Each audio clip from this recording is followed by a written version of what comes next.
Le message du jour avec le pasteur Mickey Hardy.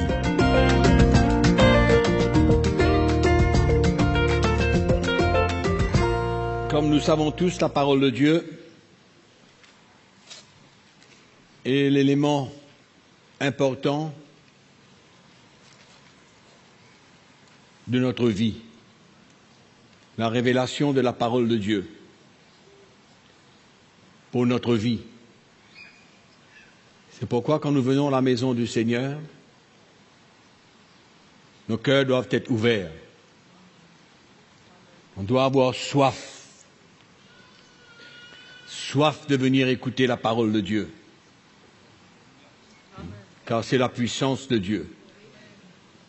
Ça nous révèle Christ, ça met la lumière dans nos cœurs, ça nous montre le chemin à suivre. L'Esprit de Dieu nous convainc afin de pouvoir demeurer ferme jusqu'à la fin. Amen.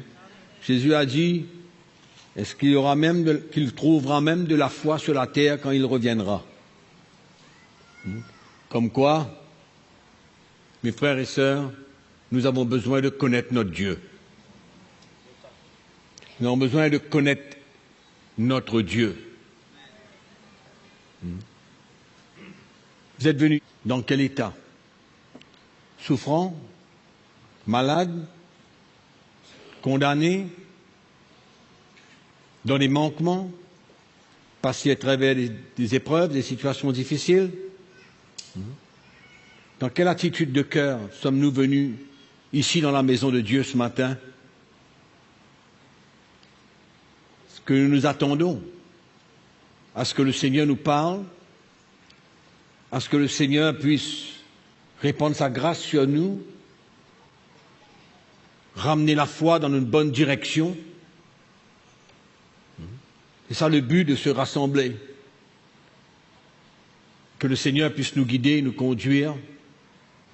Donc ce matin, j'aurais voulu partager avec vous que nous avons besoin de connaître notre Dieu dans les moments que nous vivons. Parce que j'ai dit tout à l'heure que les moments vont être durs, les temps vont être très durs. Ouvrons notre Bible ensemble dans l'évangile de Jean au chapitre 20.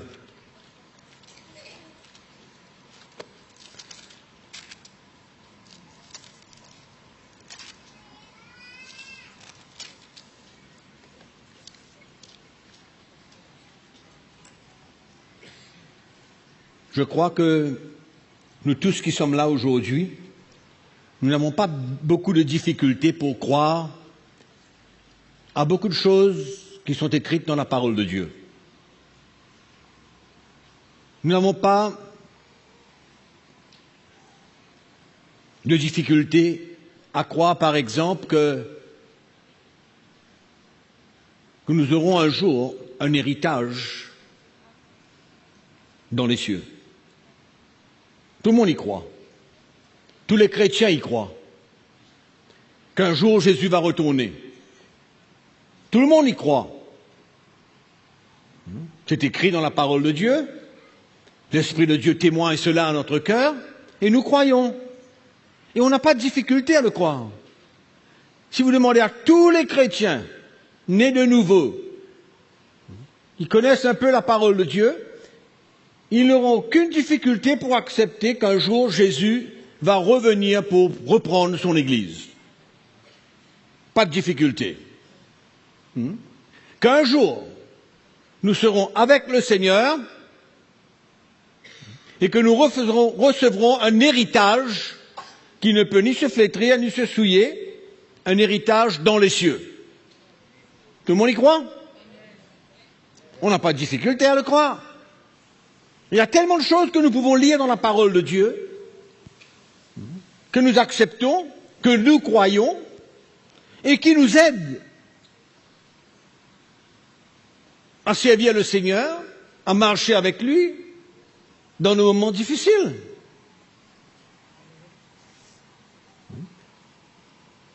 Mais il me semble que, pour nous tous qui sommes là, nous avons la difficulté d'avoir la foi pour certaines choses.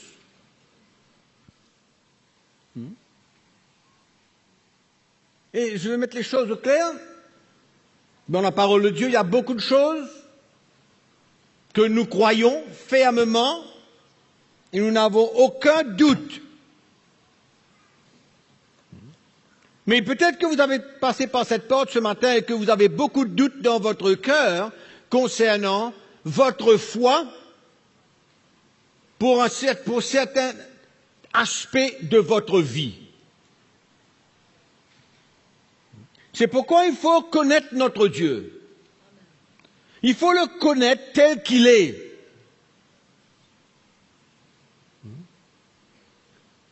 Et surtout, plus ça va, plus le temps passe, plus nous aurons besoin de connaître notre Dieu tel qu'il est. Et pas simplement croire qu'un jour il va retourner, qu'un jour qu'on sera avec lui, qu'il est ressuscité, il est vivant, tout ça on croit. Il n'y a aucun doute dans notre cœur, il n'y a pas une parcelle de doute. Mais combien de fois nous pouvons douter? Notre foi flanche. On n'arrive pas à faire confiance au Seigneur pour d'autres choses de la vie.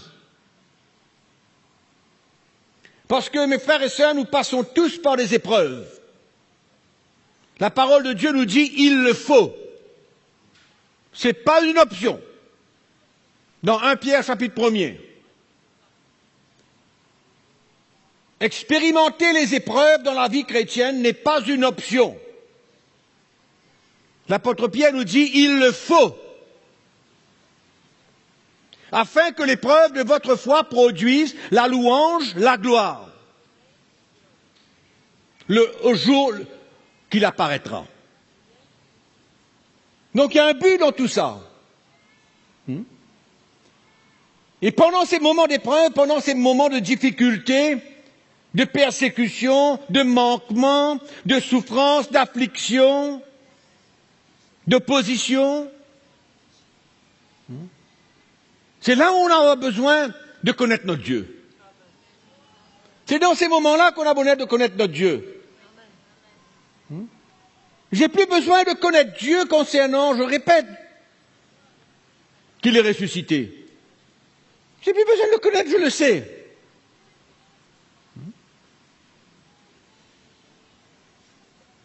Et tout à l'heure, on a entendu quelque chose qui se trouve dans l'évangile, dans l'épître de Jean,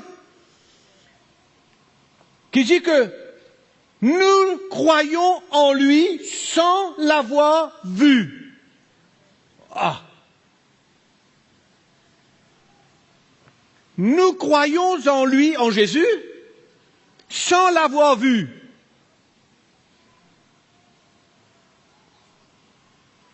Mais il faudrait que toute notre vie soit comme ça.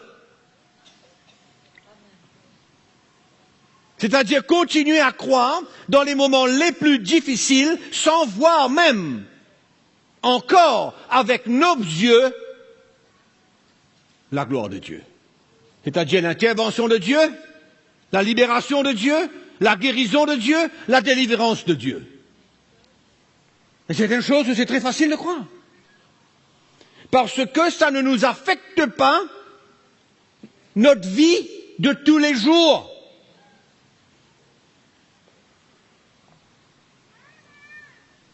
Hein?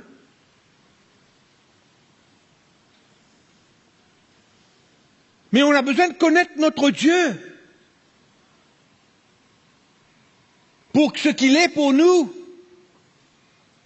afin que quand on traverse dans toutes ces situations, on sait qui il est. Et notre foi est en lui.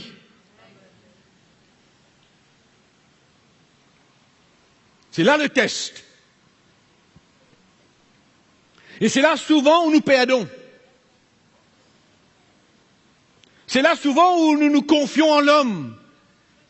Oui ou non? Hein? Oui. Parce qu'on ne connaît pas notre Dieu comme on doit le connaître.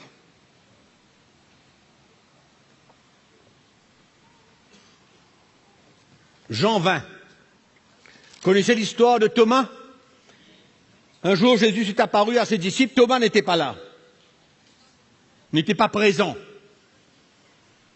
Et Jésus leur a dit, que la paix soit avec vous. Et il souffla sur eux, ils reçurent le Saint-Esprit. Thomas n'était pas là. Mais par la suite, Jésus va les visiter encore. Mais cette fois-ci, Thomas était là. Il était présent. Au verset 26, 8 jours après, les disciples de Jésus étaient de nouveau dans la maison et Thomas se trouvait avec eux. Jésus vint, les portes étaient fermées, se présenta au milieu d'eux et dit « La paix soit avec vous ». Puis il dit à Thomas « Avance ici ton doigt. Regarde mes mains. » Jésus était ressuscité. Mets-la dans mon côté et ne sois pas incrédule, mais crois. Thomas lui répondit, mon Seigneur et mon Dieu. C'est la réponse de Jésus qui est intéressante. Jésus lui dit heureux. Parce que tu m'as vu, tu as cru. Heureux ceux qui n'ont pas vu et qui ont cru.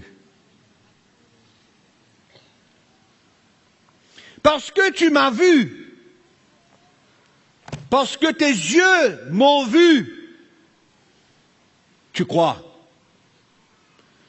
Et Jésus lui dit, mais heureux, ceux qui n'ont pas vu, mais qui ont cru. C'est ça la clé. C'est ça la clé de notre marche de tous les jours. Il y a beaucoup de choses qu'on ne voit pas, que nos yeux ne voient pas. Beaucoup. Des choses qui vont arriver. Parce que je répète, nous traversons des moments très durs dans la vie. Il y a certains qui passent par des moments beaucoup plus durs que d'autres.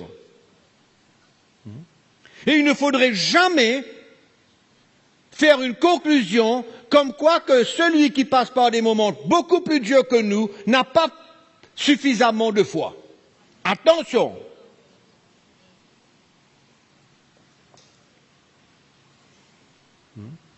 Et toi, tu peux traverser par des petites choses de la vie et tu peux avoir moins de foi que celui qui est en train de traverser ce moment très très difficile, mais lui dans son cœur, il croit. Ça pourrait être le cas.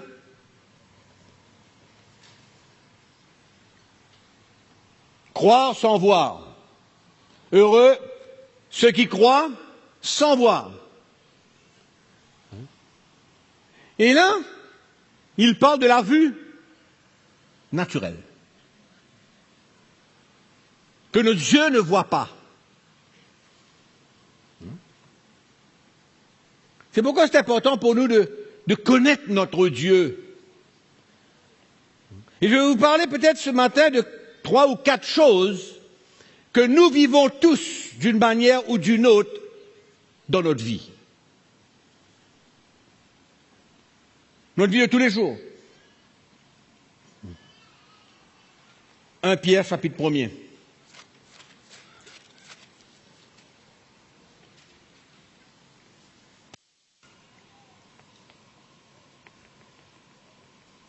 Verset 6, c'est là ce qui fait votre joie, quoique maintenant, puisqu'il le faut, soulignez ça dans votre Bible, puisqu'il le faut. Et il y a les chrétiens et les serviteurs de Dieu qui ne croient pas qu'il faut passer par des épreuves. Ils ne croient pas. Mais là, l'apôtre Pierre est clair. Il dit, c'est là ce qui fait votre joie, quoique maintenant, puisqu'il le faut, vous soyez attristés pour un peu de temps par diverses épreuves. Amen. Amen. que vous traversez par des moments, des diverses épreuves. Dites merci à Jésus pour l'épreuve. Hein? Pourquoi non? Pourquoi non? Merci à Jésus pour l'épreuve. Parce qu'il faut. Le chrétien qui refuse de faire face à l'épreuve comme il le faut ne grandira jamais. Il demeurera toujours le chrétien faible, un enfant, il ne deviendra jamais un homme de l'esprit. Parce qu'il ne permettra pas au Seigneur de faire l'œuvre qu'il a besoin de faire dans sa vie. Il y a un but dans l'épreuve que nous traversons. Il y a une raison particulière.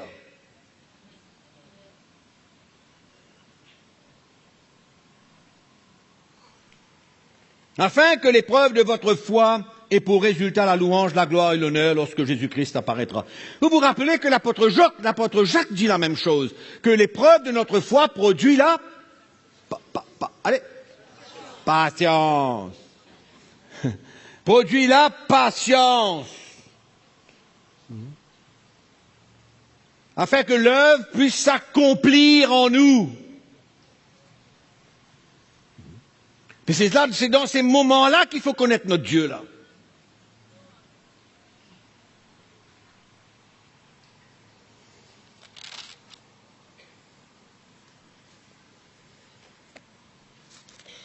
Exode chapitre 15.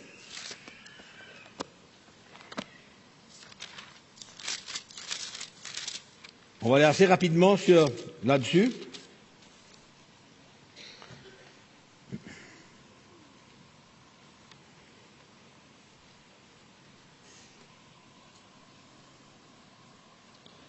Verset 22, la Bible nous dit, Moïse fit partir Israël de la mer Rouge, ils prirent la direction du désert de Shur. Verset 23, ils arrivèrent à Mara, mais ils ne purent pas boire l'eau de Mara, parce qu'elle était amère.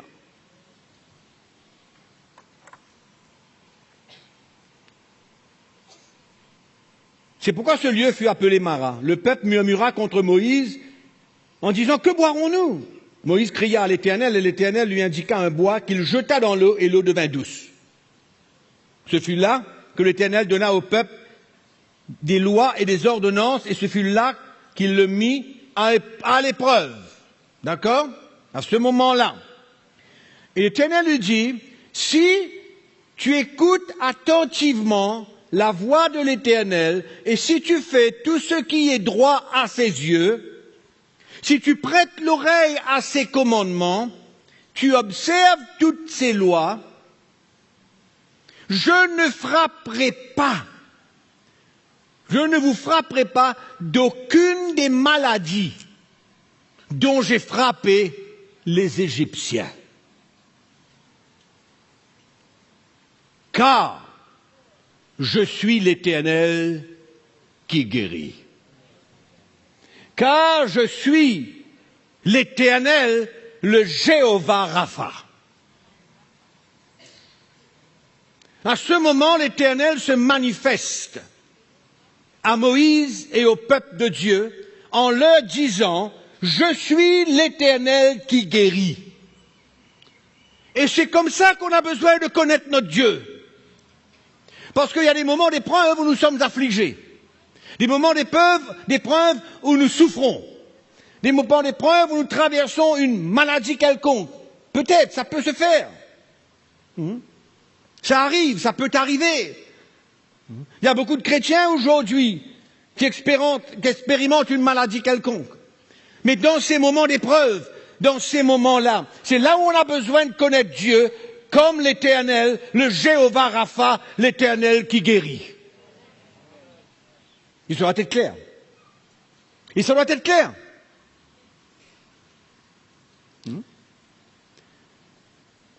Mais je pense que beaucoup d'entre nous, nous avons des moments de doute, d'inquiétude, de peur, où on peut souvent délaisser cette vérité et se tourner vers tellement d'autres choses.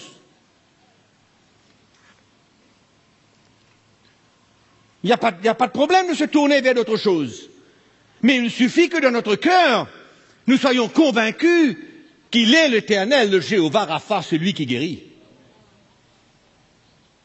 Et que c'est lui qui a le dernier mot. Et que c'est lui qui est capable. Parce que nous tous, nous traversons ces moments. Est-ce qu'il y a un moment donné dans votre vie où vous êtes senti mal? Où vous avez eu des douleurs? Il est le Jéhovah Rapha, l'Éternel qui guérit. Et il dit au peuple d'Israël, si tu suis, si tu fais tout ce qui est droit à mes yeux, si tu obéis à tous mes commandements, je ne te frapperai pas d'aucune maladie dont j'ai frappé les Égyptiens, car je suis l'Éternel qui guérit. Car je suis le Jéhovah Rapha, l'Éternel qui guérit. Alléluia. Et moi je pense que cette foi dans ce Dieu que nous devons connaître doit vraiment saisir notre cœur. Même notre pensée, renouveler notre pensée et avoir une certitude dans notre cœur, une garantie dans notre cœur, c'est une alliance que Dieu a faite. Il nous dit que par ses meurtrissures, nous avons été guéris. C'est ça que la parole de Dieu a dit. Il a pris nos infirmités, il s'est chargé de nos maladies. Pourquoi? Parce qu'il est l'Éternel, le Jéhovah Rapha, celui qui guérit. Et cela fait partie d'une épreuve que nous avons besoin de traverser. Je me demande s'il y a bien une seule personne ce matin ici qui est 100% bien. Vous avez un problème? C'est OK.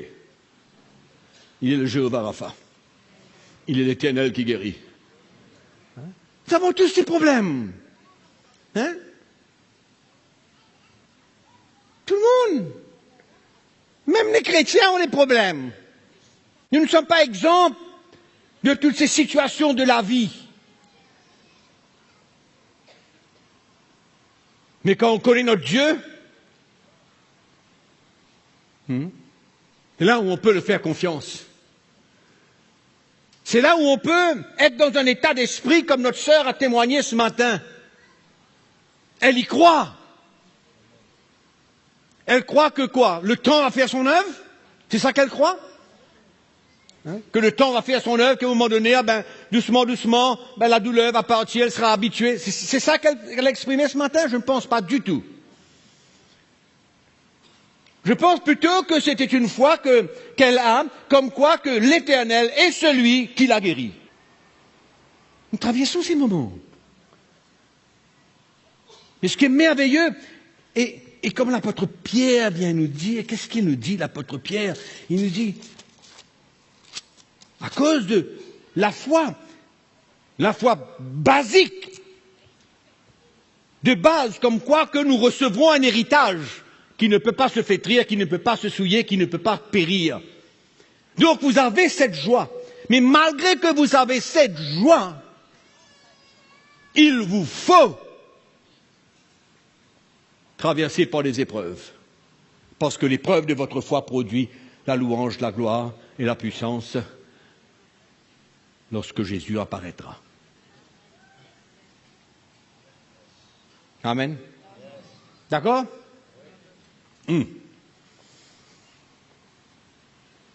C'est ça que Dieu cherche. C'est ça que Dieu demande, qu'on le connaisse pour qui il est. Au milieu de tout. Hein? Au milieu de tout. On sait qui il est.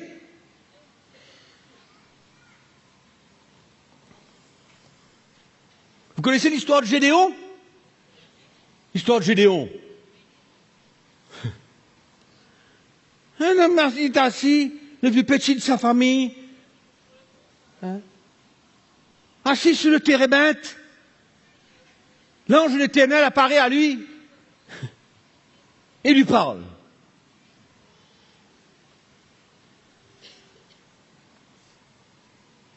Hein? Crois bien.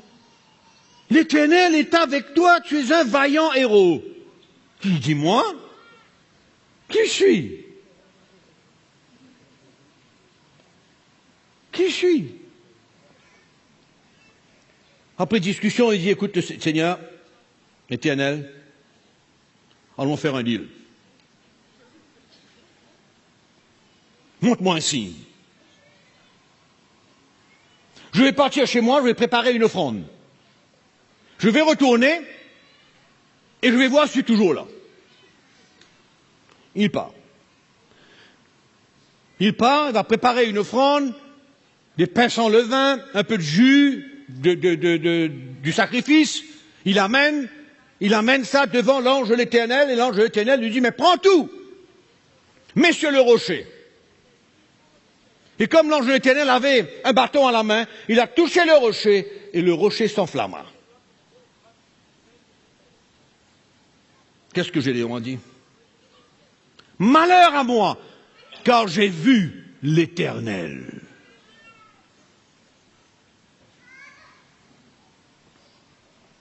Quelle fut la réponse du Seigneur? Ça se trouve dans Juge.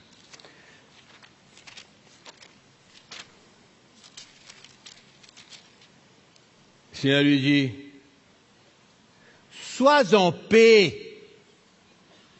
Ne crains pas, car tu ne mourras pas. Sois en paix. Juge chapitre 6, verset 23. Allez lire l'histoire. Hein. Je vous ai parlé de ça en résumé. En résumé. Donc il dit, malheur à moi, Seigneur Éternel, car j'ai vu l'ange de l'Éternel face à face. Il a eu peur. L'Éternel lui dit, sois en paix, ne crains point, tu ne mourras pas. Gédéon bâtit là un autel à l'Éternel et lui donna pour nom Jéhovah Shalom. L'Éternel, notre paix.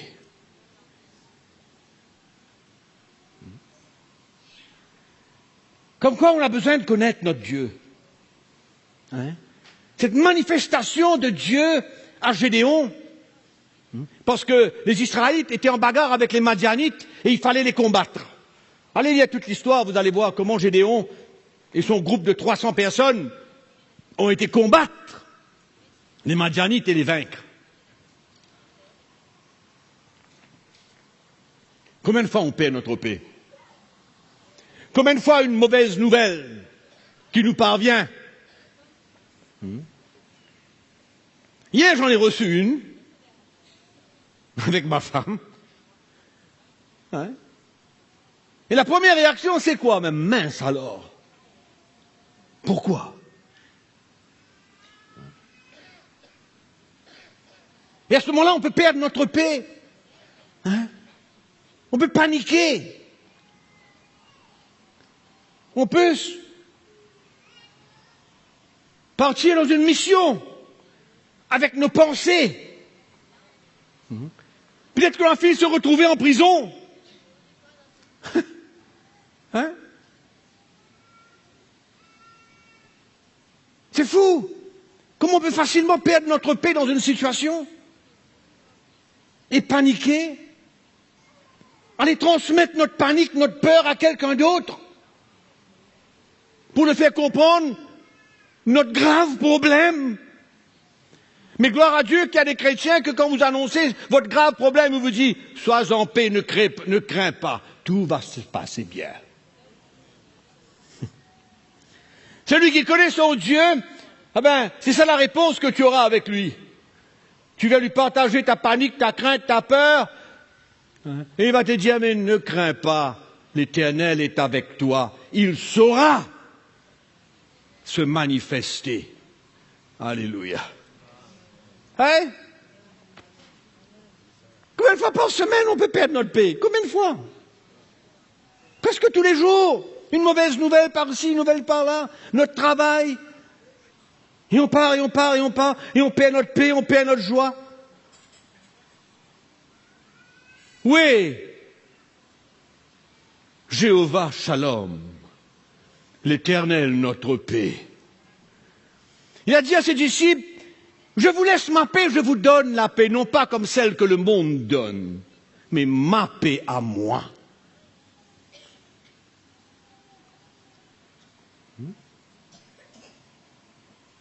Les mauvaises nouvelles, on les aura, mes frères et sœurs. Croyez-moi, on les aura, les mauvaises nouvelles. On entendra parler de mauvaises nouvelles. Mais c'est là où nous avons besoin de le connaître. Il est notre paix. Il nous donne la paix. Et ne laissons pas nos pensées fuir, mais attachons-nous, restons sur ce chemin de la croix. Restons là. C'est une épreuve, c'est un moment dur. Il ne faut pas fuir. Parce que dans ce moment où on a besoin de laisser le Seigneur faire son œuvre en nous et mieux le connaître. L'apôtre Paul dit en Philippiens chapitre 3 verset 10, je le connaîtrai, je veux le connaître. Comment? Dans la puissance de sa résurrection et dans la communion de ses souffrances. Hein? On ne choisit pas nos épreuves, malheureusement. On ne les choisit pas.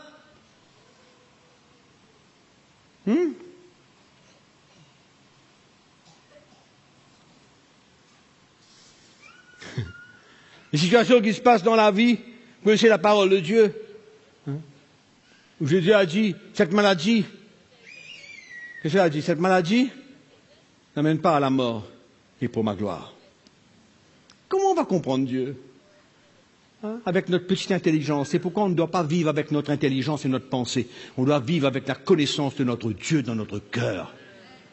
Et de faire face à nos épreuves, à nos difficultés, dans la paix. Ah frère, c'est difficile. Oui, on est d'accord, c'est pas toujours facile, c'est vrai. Quand cette nouvelle-là arrive, ça nous tombe là-dessus. C'est difficile. On est écrasés par une mauvaise nouvelle. Mais Jésus est toujours sur le trône. Il nous aime toujours. Il prendra soin toujours de nous. Et pourquoi quand nous nous éloignons et quand nous rentrons dans la chair, que nous rentrons dans les émotions, c'est là où il ne faut pas rester là-dedans. Il faut retourner dans l'esprit. Retourner dans l'esprit.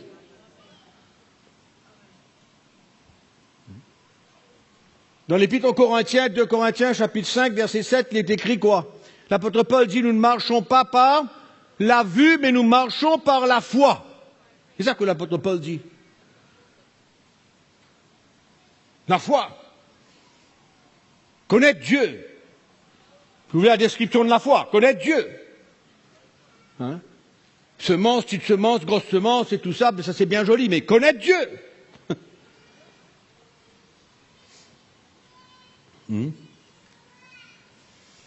Combien d'entre vous passent par des moments difficiles où vous n'avez rien chez vous? Où vous attendez à ce qu'un ange de l'Éternel vienne déposer quelque chose chez vous. Vous avez le droit? Oui ou non? Vous avez bien le droit.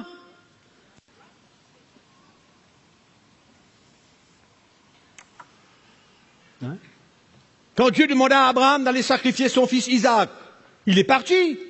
Oui ou non? Le fils de la promesse, tout était en lui. Tout était en lui. Isaac. Il part, il installe tout, il installe l'autel, tout, il pose Isaac là-dessus, il l'attache, fini, et puis il lève sa main. Qu'est-ce qui se passe? Dieu va pourvoir un bélier. Abraham est choqué. Et il dit, c'est l'Éternel qui pourvoit. C'est l'Éternel qui pourvoit. Alléluia. Jéhovah Jireh. L'Éternel qui pourvoit. Je me souviens une fois, ma femme et moi, nous étions dans une maison à Kiopip, nous n'avions absolument pas un morceau de pain. Rien. Avec 2 enfants, 7 chiens.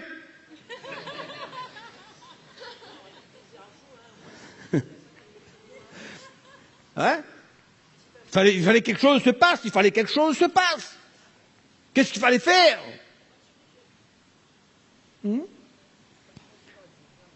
Et une voiture arrive dans la cour, un chauffeur de taxi, voit ma femme, et il lui dit, madame, je viens déposer une parcelle chez vous. Ma femme lui dit, mais quoi, c'est quoi, ça vient de qui? Le chauffeur lui dit, cette personne m'a dit de ne pas dire son nom, mais de venir déposer ce parcelle chez vous. Il ouvre le coffre, il tire une caisse avec je ne sais pas qu'est-ce qu'il y avait dedans. C'est l'Éternel qui pourvoit. Et vous voyez des expériences comme ça, mes frères et sœurs, ça n'a pas de prix. Ça n'a pas de prix. On ne peut pas mettre un prix là-dessus. On ne peut pas mettre un prix là-dessus.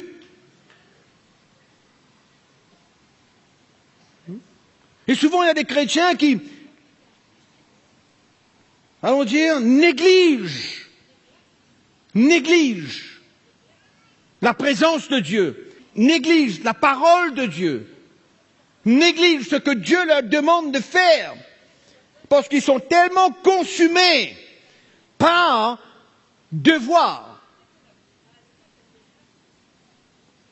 ne pas manquer. C'est un peu ce qu'on a entendu ce matin.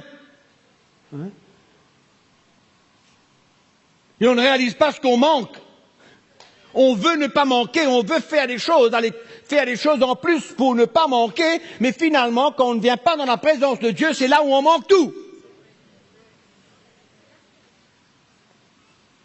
C'est là où on manque tout. On préfère ceci, on préfère faire tellement d'autres choses. On veut pourvoir nous-mêmes. On a une responsabilité en tant qu'un père de famille, il faut le faire. Je ne dis pas qu'il faut arrêter de travailler, c'est pas ce que je dis. Mais il faut faire attention. Qu'on arrive à un moment où ce manque de connaissance de notre Dieu, comme quoi qu'il est le Jéhovah Jireh, c'est l'Éternel qui pourvoit. S'il a pu pourvoir un bélier, arrêter la main d'Abraham afin de ne pas tuer son fils, qu'est-ce que c'est pour lui? De pourvoir à 2 kilos de riz et 2 livres de poisson salé et un quart de lentilles.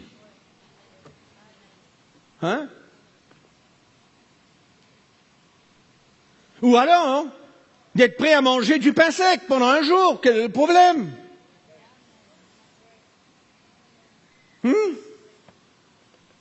C'est dans ces moments qu'il faut garder l'esprit de l'Évangile. C'est dans ces moments qu'il faut réagir dans l'esprit. On n'a pas un Dieu qui nous abandonne, on n'a pas un Dieu qui ne s'occupe pas de nous, non. Il s'occupe de nous, il prend soin de nous, il pourvoit à nos besoins, mais il sait quand pourvoir à nos besoins, et il sait quoi pourvoir à nos besoins. Il sait tout. Mais nous voulons vivre notre chrétienté à notre manière. Et surtout par tellement de messages extravagants qui courent dans l'Église partout dans le monde, où on veut refuser des moments difficiles, ne pas accepter une épreuve. Chasse un démon à gauche, on chasse un autre à droite. Le démon du manquement.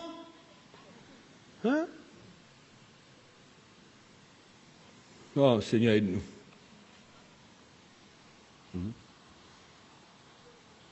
Combien de fois le chrétien, lui, peut se sentir condamné par une situation, par une erreur, par une faute, par une chute, par un péché. Ça pèse sur lui comme un fardeau. Il n'arrive pas à s'en sortir. Vous rencontrez des chrétiens, ils sont écrasés par un fardeau. Ils ne sentent pas qu'ils sont dignes d'être un enfant de Dieu. Pourquoi? Parce qu'ils sont tombés.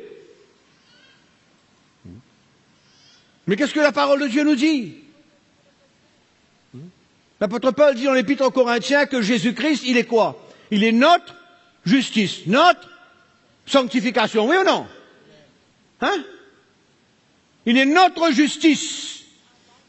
On n'est pas juste par nous-mêmes, nous sommes justes en Christ, parce que Christ est en nous, nous sommes justes. On n'est pas juste par nous-mêmes, non. C'est pas ma justice à moi, c'est la justice de Jésus-Christ.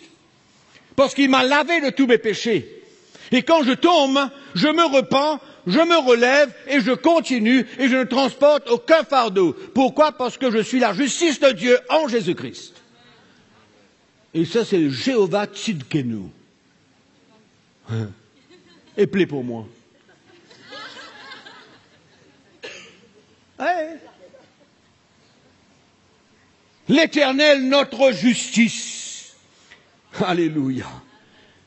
Et pourquoi l'apôtre Paul dit qu'il n'y a pas de condamnation pour ceux qui sont en Jésus-Christ? Car la loi de l'esprit de vie en Christ m'a libéré de la loi du péché et de la mort. La loi du péché et de la mort qui emmène à la condamnation. Non, nous ne sommes pas sous cette loi. Non, non, non et non. Nous sommes la justice de Dieu. Il n'y a aucune nécessité pour qu'un chrétien transporte le fardeau de son péché. Si Jésus t'a pardonné de tous tes péchés, il peut bien te pardonner pour le péché que tu commets. Oui ou non? Hein? Il peut bien le faire.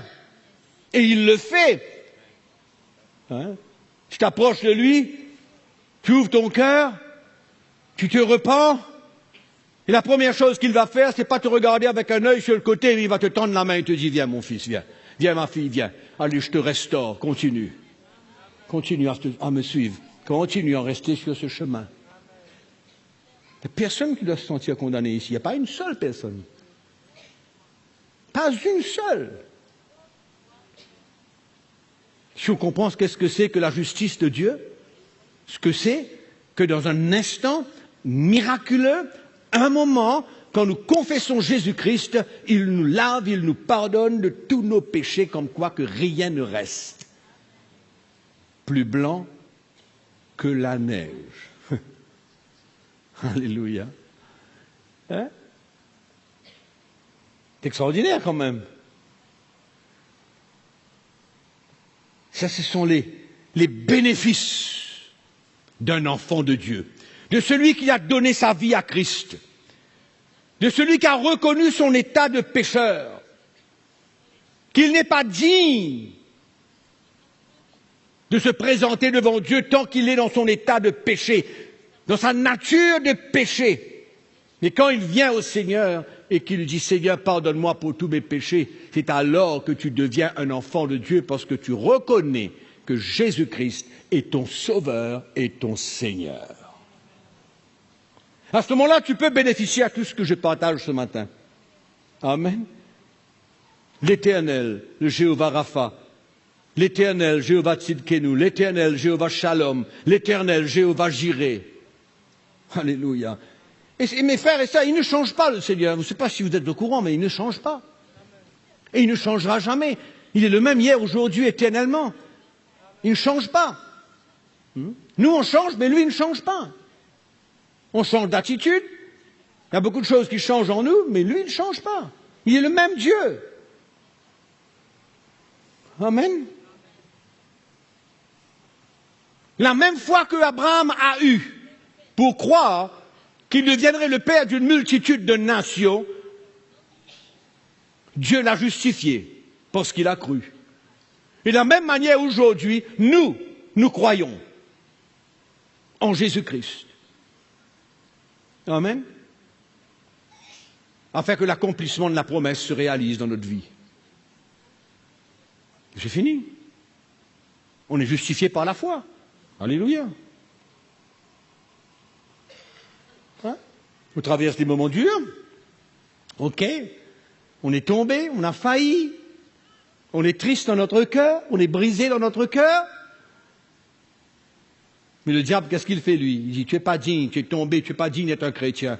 Qui a dit que les chrétiens sont parfaits? Le chrétien n'est jamais parfait. La perfection, c'est quand on sera avec le Seigneur face à face. C'est ça la perfection. Quand nous recevrons ce corps glorifié. Alléluia. Amen. Entre-temps, nous avons à marcher dans la chair, mais marchez par l'esprit et vous n'accomplirez pas les désirs de la chair. Mais le fait demeure que nous demeurons toujours dans la chair. Hein?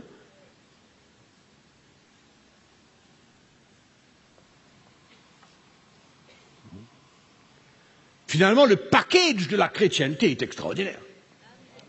Hein? Le package. Hein? C'est pas d'être millionnaire. C'est pas d'être billionnaire. Non. C'est un package éternel. Hein? Et pendant le temps que nous vivons aujourd'hui, nous expérimentons la grâce de Dieu à travers qui il est.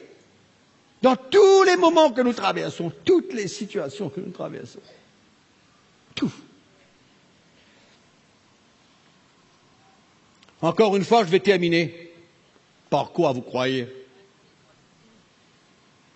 On a un chemin à prendre, mes frères et sœurs. On a un petit chemin à prendre. Il est étroit, malheureusement. Il n'est pas large. Jésus a dit qu'il n'est pas large, il est très étroit. Hein? Il est petit. Mais il nous dit, marche là-dessus. C'est dessus que tu as besoin de marcher. C'est là où tu vas porter ta croix. C'est là où tu vas faire face à des épreuves, mais ne crains pas. Ne crains pas, je suis avec toi. Ne crains pas, ma grâce est suffisante pour toutes choses. Ne crains pas, tu ne resteras pas au fond du trou, parce qu'à tout moment, je serai là pour te relever. Tant que tu demeures sur ce petit chemin-là, je serai toujours là. Il n'y a pas un seul moment, même quand tu es dans le trou, je suis dans le trou avec toi-même. Vous avez déjà expérimenté ça, vous? Quand vous êtes dans le trou, là, comme si je dirais qu'il n'y a plus rien à faire, vous ne comprenez plus rien, on dirait que c'est noir, il n'y a pas d'issue, et tout ça, c'est terrible quand même. Hein? Et puis à un moment donné, la peur, la crainte se saisit de nous. Et puis notre foi se lève, il est l'Éternel, notre paix. Alléluia. Hein? Et il nous tend la main, on dit merci Jésus, on ressort, on se lève, on part, on continue, on revoit nos frères et sœurs.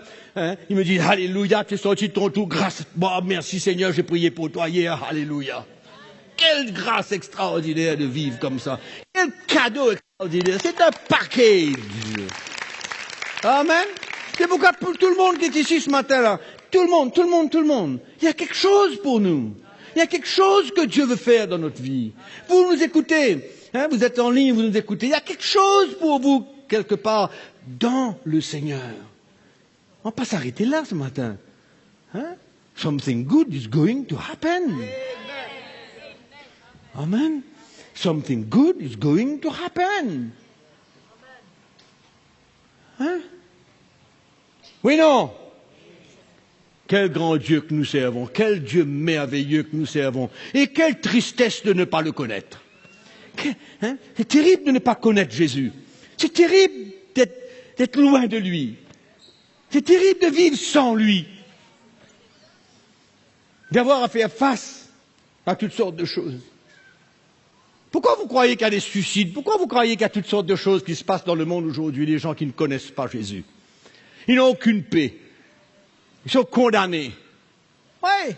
Ils sont malades, ils ne peuvent pas s'en sortir. C'est ça. Ils n'ont rien. Ils ne connaissent pas Jésus. Mais même que vous n'avez rien, que vous connaissez Jésus, vous avez tout. Parce que ne pas avoir sur cette terre n'est qu'un moment. Un moment. C'est passager. Nous sommes des touristes sur la terre. Amen. Clair? Hein? Connaître notre Dieu. On va le connaître pour qui il est. Et ce matin-là, maintenant, là. Tout le monde a besoin de quelque chose. D'une intervention de Dieu. Il y a des gens qui sont peut-être condamnés, là. Qui vivent sous la condamnation. Ouais. Vous vivez sous la condamnation. C'est le dernier jour. Ça arrête là. Vous avez perdu votre paix. Parce que vous êtes trouvé dans une situation difficile. C'est dur. le Seigneur peut vous relever ce matin et remplir votre cœur avec sa paix. Non? C'est vrai? Vous manquez quelque chose? Vous avez des difficultés financières? Des problèmes financiers, le travail, votre job, votre emploi? Vous avez des dettes? Hein? Si vous faites les choses à la manière de Dieu, comme il faut, Dieu est celui qui pourvoit. C'est vrai qu'il y a tellement d'autres choses à voir qu'on a besoin de mettre en place dans notre vie.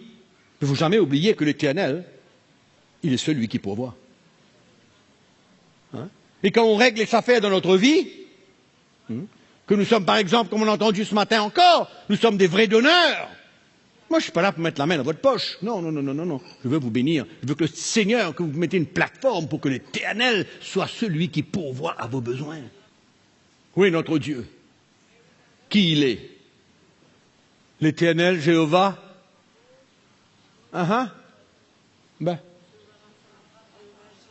Jéhovah Rapha, l'Éternel qui guérit.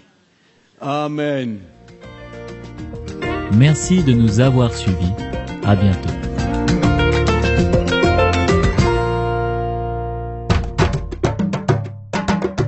Pour plus d'informations, visitez le www.ctmi.org.